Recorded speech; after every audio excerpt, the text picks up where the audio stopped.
Good morning students. Welcome to our YouTube channel Navjeevan Garsana. Now we start our 8th class first chapter question answer. देखो हमने अपना second chapter भी complete कर लिया है, but कई स्टूडेंट्स ऐसे हैं जिन्होंने अभी फर्स्ट चैप्टर के क्वेश्चन आंसर नहीं किए हैं. तो आपको देखो फर्स्ट चैप्टर के क्वेश्चन आंसर आज करवाए जा रहे हैं. तो जिन स्टूडेंट्स ने अपना वर्क कंप्लीट नहीं किया है वो अपना वर्क कंप्लीट कर लेना. तो क्वेश्चन आंसर देखो फर्स्ट क्वेश्चन लेसन के. What did the author find in a junk shop. Junk shop में लेखक को क्या मिला? तो author found a 19th century roll top desk in junk shop. उसको एक रोल टॉप डेस्क मिला था जंक शॉप के अंदर. It was made of oak, जो कि ओक की लकड़ी का बना था. It was in a very bad condition, ये बहुत ही बुरी कंडीशन के अंदर था. The role top was broken into several pieces. जो रोल टॉप डेस्क था वो क्या है, बहुत सारे टुकड़ों के अंदर टूटा हुआ था. One of the legs was clumsily mended, और बहुत ही बेढंगे तरीके से उसको मेंडेड किया गया था, निर्माण किया गया था. There were scorch marks down one side, और एक तरफ तो जो खरोंच के निशान होते हैं किसी की चीज के ऊपर वो बने हुए थे. The author bought in order to restore it, लेकिन ऑथर ने फिर भी इसको खरीद लिया था इसको रिस्टोर करने के लिए. तो ये था हमारा फर्स्ट क्वेश्चन. अब देखो सेकंड क्वेश्चन में क्या मिलेगा. What did he find in a secret drawer. देखो ये जो डेस्कटॉप इसको चाहिए था, रोल टॉप डेस्क जो था वो उसे मिल गया जंक शॉप के अंदर. इसका क्वेश्चन आंसर यही बनता है. अब रोल टॉप डेस्क के अंदर एक सीक्रेट ड्रॉर थी, तो उस सीक्रेट ड्रॉर में उसको क्या मिला? The author found a small black tin box in the secret drawer. Small black colour का टीन का बॉक्स मिला था उसको. There was a paper sellotape onto its top, और इसके ऊपर यानी कि इस ड्रॉर के ऊपर सेलो टेप चिपकाई गई थी. It said Jim last letter, और क्या था इसके अंदर? इसके अंदर जिम का लास्ट लेटर था, जो कि 25 जनवरी 1915 के अंदर उसको रिसीव हुआ था. To be buried with me when the time comed, और ये मेरे साथ ही दफना दिया जाएगा जब समय आएगा. यानी कि जिम का लास्ट लेटर है और जिम बोलता है कि मेरे साथ ही ये दफना दिया जाएगा जब मेरा अंत आएगा. तो most likely it was put by Mrs Jim McPherson. ये जो यहाँ रखा गया था, किसने रखा? ये मिसेस जिम मैकपर्सन ने लिखा, ये जिम की वाइफ ने लिखा. Her name and address were on the envelope inside box, और उनका नाम और एड्रेस एनवल्प आगे इनसाइड बॉक्स आएगा. यहाँ पर क्या लिखा हुआ है? इनसाइड लिखा हुआ है, इनसाइड द बॉक्स. तो ये हो गए हमारे दो क्वेश्चन. अब देखो third question. Who had written to letter and to whom and when. किसने लेटर लिखा, किसको लिखा, कब लिखा? जिम मैकपर्सन ने लेटर लिखा अपनी वाइफ कैनिन मैकपर्सन को. कब? 26 दिसंबर 1914 को. Why was the letter written, letter क्यों लिखा गया? What was the wonderful thing that happen, क्या वंडरफुल चीज घटित हुई थी? देखो हमने देखा था इसके अंदर युद्ध होने वाला था. क्रिसमस डे पर युद्ध नहीं होता, बल्कि दोनों एनिमीज एक साथ मिलकर शांति स्थापित कर लेते हैं, फुटबॉल गेम खेलते हैं. तो जिम ने ये पत्र लिखा अपनी पत्नी को. Wonderful thing happen on Christmas Day, Christmas Day को एक बहुत अच्छी चीज हैपन हुई थी. The British and the German were engage in a war, British में और जर्मनी के अंदर युद्ध होने वाला था. Yet on this day, Christmas Day के ऊपर ही. Both the troop met in man's land, और वो जमीन नो मैंस लैंड, ऐसी जमीन के ऊपर यानी कि जो किसी की नहीं थी, दोनों में से वहां पर मिले वो दोनों दल. It was a thing of wonder, आश्चर्य की चीज जो घटित हुई. Right in the middle of the war, युद्ध के बीच में the warring soldier were making place. युद्ध करने के लिए सोल्जर इकट्ठा हुए थे, लेकिन उन्होंने शांति स्थापित कर ली. युद्ध नहीं किया, बल्कि इसकी जगह फुटबॉल का एक मैच खेला. ये एक अच्छी चीज जो थी वो घटित हुई थी. नेक्स्ट क्वेश्चन है हमारा fifth. What job did Hans Wolf and Jim McPherson have when they were not soldier. Hans Wolf और जिम मैकपर्सन के पास क्या नौकरी थी जब वो सैनिक नहीं थे? तो हैंस वॉल्फ तो था वो डस्ट का काम करता था. He played the cello in the orchestra, orchestra के अंदर शैलो गेम खेला करता था. और Jim McPherson was a school teacher from Dorset, और जिम मैकपर्सन एक स्कूल टीचर था डोरसेट के अंदर. अब हमारा सिक्स्थ क्वेश्चन है. Had Hans Wolf ever been to Dorset, कि क्या हैंस वॉल्फ कभी डोरसेट में गया था? व्हाई डिड ही से न्यू इट, लेकिन ऐसा उसने क्यों कहा कि वो डोरसेट को जानता था? नहीं, हैंस वॉल्फ कभी भी डोरसेट में नहीं गया था, लेकिन उसने ऐसा इसलिए बोला क्योंकि उसने इंग्लैंड के बारे में स्कूल में पढ़ा था और अपने इंग्लिश की बुक के अंदर पढ़ा था. Do you think Jim McPherson come back from the war, क्या आप सोचते हो कि जिम मैकपर्सन युद्ध से वापस आ गया था? How do you know this, आप ये बात कैसे जानते हो? तो no, it is most likely that Jim McPherson did not come back from the war. नहीं, जिम मैकपर्सन वापस युद्ध से नहीं आया था. The note paper sellotaped to the in the tin box mention the letter combine in the box to be the last letter from Jim. वो note paper, एक paper मिला था शैलो टेप चिपकाए हुए एक बॉक्स के अंदर, और ये लेटर जो बॉक्स के अंदर रखा गया था ये लास्ट लेटर था जिम की तरफ से, और this was perhaps the last that Kenny heard from Jim, और शायद ये लास्ट वर्ड थे, शायद ये लास्ट लेटर था जो कैनी ने जिम की तरफ से सुना था। While celebrating Christmas in no man's land, जब वो क्रिसमस सेलिब्रेट कर रहे थे ब्रिटिश एंड जर्मन सोल्जर, तो उन्होंने एक फुटबॉल का गेम खेला। हैंस टोल्ड जिम, तो हैंस ने जिम को बोला he hoped that war would also be revolve by a football match, कि शायद युद्ध का अंत जो है वो हम फुटबॉल मैच से ही कर लेंगे। To this Jim replies it was not very good at football, तो जिम ने उत्तर दिया नहीं कि फुटबॉल खेलना ही केवल अच्छा नहीं है, but would be sure of winning if they played cricket, वो अगर क्रिकेट मैच खेलता तो शायद जिम जीत जाता। The match was won by the German, और युद्ध किसने जीता? जर्मन ने जीता। Perhaps indicate that the German might have also won the actual battle between the two troop, हो सकता है ये इस बात की तरफ इशारा करती है ये बात कि जर्मन लोगों ने वास्तव में दोनों दलों के बीच में जो युद्ध हुआ था ना वो जीत लिया था। किसने जीत लिया था? जर्मन ने जीत लिया था, इंग्लैंड नहीं जीत पाया था। तो जिम मैकफरसन फुटबॉल नहीं खेलना आता होगा, उसने बोला कि यदि वो क्रिकेट खेलते तो शायद वो जीत सकता था। 8 नंबर क्वेश्चन है, do you think gym McPherson come back from the war, how do you know this? यही सेम क्वेश्चन है जो 7th नंबर है, सेम नंबर 8 नंबर क्वेश्चन दिया हुआ है, तो दोनों करने कंपल्सरी नहीं है, दोनों में से कोई भी एक कर सकते हो आप। 9 नंबर क्वेश्चन देखो, how was the Mrs McPherson now, Mrs McPherson अब कितने साल की थी? वेयर वाज शी, वो कहाँ रहती थी? वो एक 101 ईयर ओल्ड, 101 साल की थी, और नर्सिंग होम में रहती थी ब्रिंगटन हाउस के अंदर। अब हमारा पेज नंबर 16 पे जो आपके क्वेश्चन दिए हुए हैं वो स्टार्ट होते हैं। Question number 1, who did Connie McPherson think her visitor was, Connie McPherson अपने विजिटर्स के बाद कौन था जो जिम मैकपर विजिटर से मिलने आया था?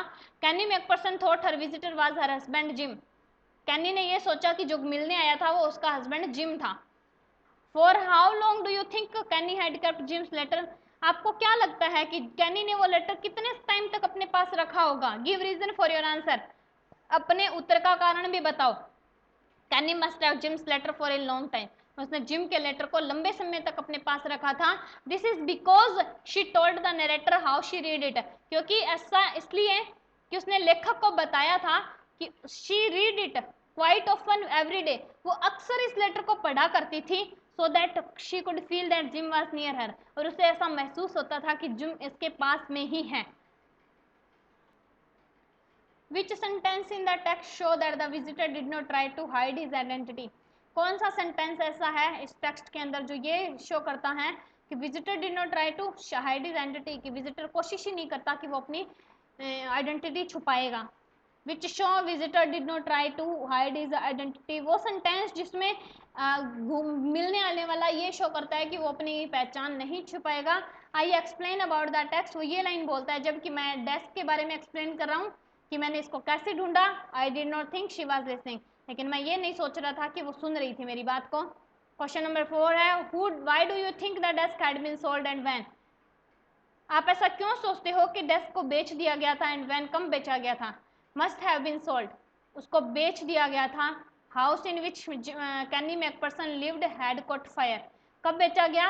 जब जिस घर में जिम कैनी मैकफरसन रहती थी उसके अंदर आग लग गई थी, उस टाइम पे बेचा गया था। She was taking to a nursing home, उसको नर्सिंग होम ले जाया गया था। All the burnt off thing must have been sold by the neighbour after that, और शायद पड़ोसियों ने जो भी जला हुआ सामान था उसको बेच दिया था। Why do Jim and Hans think that game or sports are good ways of resolving conflict? Do you agree? Gym और हैंस दोनों ही सोचते हैं कि खेल जो है वो अच्छा रास्ता है किसी भी झगड़े को हल निकालने का। क्या आप इस बात से सहमत हैं? तो जिम और हैंस सोचते हैं कि खेल और स्पोर्ट जो है वो बहुत अच्छा रास्ता है किसी भी झगड़े को सुलझाने का, क्योंकि कोई भी मरता नहीं है मैच के अंदर, और कोई भी बच्चा अनाथ नहीं होता, कोई भी विधवा नहीं होती, कोई भी पत्नी विधवा नहीं होती। तो ड्यू दिस रीजन, इन कारणों की वजह से गेम जो है वो अच्छी चीज है किसी भी झगड़े का हल निकालने के लिए। War only lead to death and deviation, क्योंकि युद्ध से केवल मौत आती है और युद्ध से केवल जो है विनाश होता है लोगों का। Do you think the soldier और टू एनिमीज, कि दो आर्मियों के जो शत्रु सैनिक थे वो एक दूसरे के जैसे भी थे, एक दूसरे से अलग अलग भी थे? तो इस कहानी से अपने उत्तर बताओ। The soldier of the two armies like each other, वे एक दूसरे के समान भी थे। Both the troop celebrate Christmas, समान कैसे थे? देखो सिंपल सिंपल लाइनें हैं। उन्होंने एक साथ क्रिसमस सेलिब्रेट किया, उन्होंने एक साथ खाना खाया, उन्होंने स्मोक किया, वो हंसे, बातें की, ड्रिंक किया, खाना खाया, सब कुछ किया एक साथ। उन्होंने बातें की बुक्स के बारे में, जिन जो बुक्स उन लोगों को पसंद थी। दे एग्री अबाउट एवरीथिंग, वे प्रत्येक बात के लिए एक दूसरे के साथ सहमत थे। They also played a game, उन्होंने फुटबॉल मैच खेला with Hans and Jim cheer, जिसमें हैंस और जिम दोनों बहुत खुश थे। क्लैप्ड हैंड, उन्होंने हाथ मिलाए। स्टैम्प्ड फीट, अपने पैरों को पटका। They are exchange carols at night, उन्होंने एक रात को कार्लोस भी एक दूसरे के साथ एक्सचेंज किया। More over they had the same view, अधिकांश उन लोगों के सेम व्यू थे युद्ध के बारे में, कि युद्ध केवल मौत लेकर आता है और विनाश लेकर आता है, ठीक है। And they hoped that each would be live to see his family, कि वो ऐसी आशा करते हैं कि उन्हें जिंदा रहना है ताकि वो अपने परिवार को देख सके। ऑल दीज इंस्टेंस, ये सारे उदाहरण हैं कि सोल्जर से जो थे दोनों सैनिकों के, दोनों आर्मीज के, वो एक दूसरे के समान ही थे। 7 नंबर क्वेश्चन है, मेंशन द वेरियस वे, अलग अलग रास्ते बताओ जिसमें ब्रिटिश और जो जर्मन सैनिक थे वो दोस्त बन गए और find things in common eight Christmas, और जो भी चीजें थी वो कॉमन थी उनके बीच में। तो देखो 6 नंबर क्वेश्चन और 7 नंबर क्वेश्चन जो है वो सेम ही है। 7 नंबर क्वेश्चन में भी क्या है, ब्रिटिश और जर्मन ने एक साथ क्रिसमस सेलिब्रेट किया, एक दूसरे के साथ खाना खाया, स्मोकिंग की, लाफिंग की, टॉकिंग की, ड्रिंकिंग की, ईटिंग किया। उन्होंने एक दूसरे के साथ केक शेयर किया। They about Bathsheba, Gabriel Oak, sergeant Troy, Dorset, यानी कि बहुत सारी बुक्स के बारे में उन्होंने बात की, बहुत सारी जगह के बारे में उन्होंने बात की। दे एग्री अबाउट एवरीथिंग, वे फुटबॉल मैच के बारे में एक दूसरे के साथ सहमत थे, उन्होंने चीयर किया, एक दूसरे के साथ हाथ मिलाया। They also exchange carols at night, वो एक दूसरे के साथ हंसे। तो बहुत सारी चीजें दोनों के बीच में कॉमन थी। आप एक काम करना, 6 नंबर और 7 नंबर क्वेश्चन में से कोई एक क्वेश्चन कर लेना, क्योंकि दोनों के आंसर सेम है। 8 number question, what is Kenny's Christmas present, Kenny का क्रिसमस प्रेजेंट क्या था, और why it is the best Christmas present in the world, और ये वर्ल्ड का सबसे अच्छा क्रिसमस उपहार क्यों था। तो देखो, when the narrator came to see Kenny, जब नरेटर से कैनी को मिलने आया, उसको एक बॉक्स दिया। She mistook him for her husband Jim, उसे गलती भी हुई कि शायद उसका पति जिम ही आ गया है। She thought that gym had come from her Christmas, उसे लगा कि जिम आ गया, उसके के पास घर आ गया क्रिसमस डे के ऊपर। दिस वाज कैनीज क्रिसमस प्रेजेंट, और यही कैनी का क्रिसमस प्रेजेंट था। तो पहला क्वेश्चन इन्होंने यही पूछा है कि क्रिसमस प्रेजेंट क्या था, और it was best Christmas present, ये बेस्ट क्रिसमस का उपहार था क्योंकि Jim had written in the letter that he would come home on Christmas, क्योंकि जिम ने लिखा था लेटर में कि वो क्रिसमस के दिन घर आएगा। She had read the letter, जब उसने लेटर को पढ़ा बार बार, एवरी डे, प्रत्येक दिन, to feel that he was near her, तो उसे महसूस हुआ कि वो उसके पास ही है। Now that he was finally there with her, अब वो उसके पास था। शी वॉज एक्सट्रीमली हैप्पी, और वो बहुत खुश थी। शी वॉज एक्सट्रीमली हैप्पी, वो बहुत खुश थी। तो क्या था, नरेटर उसके लिए जो लेटर लेके आया था ना, वही उसका सबसे अच्छा प्रेजेंट था। उस लेटर में ये लिखा हुआ था जिम ने कि वो आएगा, तो उसे लगा कि उसका हस्बैंड ही उसके पास है, तो वो बहुत खुश थी। Do you think title of the story is suitable, आपको लगता है कि कहानी का जो टाइटल है वो सही है? Can you think of any other title, या आप सोचती हो कि इसका कोई और टाइटल भी हो सकता था? Yes, the title of the story is suitable of it, हाँ जी, बहुत अच्छा है इसका title. Spirit of Christmas is the theme of the previous thought about the story, Christmas की जो आत्मा है यही इसकी मेन थीम है। That prevail through out the story, जो इस पूरी कहानी के अंदर से गुजर कर जाती है, एक यात्रा करती है। It was on a Christmas day, ये क्रिसमस डे की कहानी है। Middle of A ragging war, जब युद्ध के बीच में दो जो युद्ध लड़ने वाले सैनिक हैं वो क्या करते हैं, शांति स्थापित कर लेते हैं। मोमेंट ऑफ पीस, और जो शांति स्थापित करने का पल होता है, उस टाइम सोल्जर्स तो जो है वो एक दूसरे के साथ बहुत अच्छा क्रिसमस का प्रेजेंट जो है, क्रिसमस का तोहफा है वो शेयर करते हैं। यानी कि एक तो ये था कि युद्ध होने वाला था, कोई भी खत्म हो सकता था, किसी की भी डेथ हो सकती थी, लेकिन अब वो क्रिसमस डे पे एक तो चीयर अप कर रहे हैं, खुश हैं, इंजॉय कर रहे हैं क्रिसमस डे को। Again it was on a Christmas Day that the narrator want to see McPherson see Mrs McPherson. और दूसरी बात, क्रिसमस डे के अंदर ही दिन ही नरेटर ने मिसेस मैकपर्सन को देखा, वो उसके पास गया। He went to return her husband letter to her, उसने उसके पति का लेटर उस तक पहुंचाया। Letter was precious to her, क्योंकि वो पत्र उसके लिए बहुत इंपॉर्टेंट था। But even more precious was her discussion that the narrator was her husband gym. और सबसे अच्छी कीमती बात जो थी वो क्या था, deletion that the narrator was her husband gym, जो उसके पति जिम ने उस लेटर के अंदर लिखा था।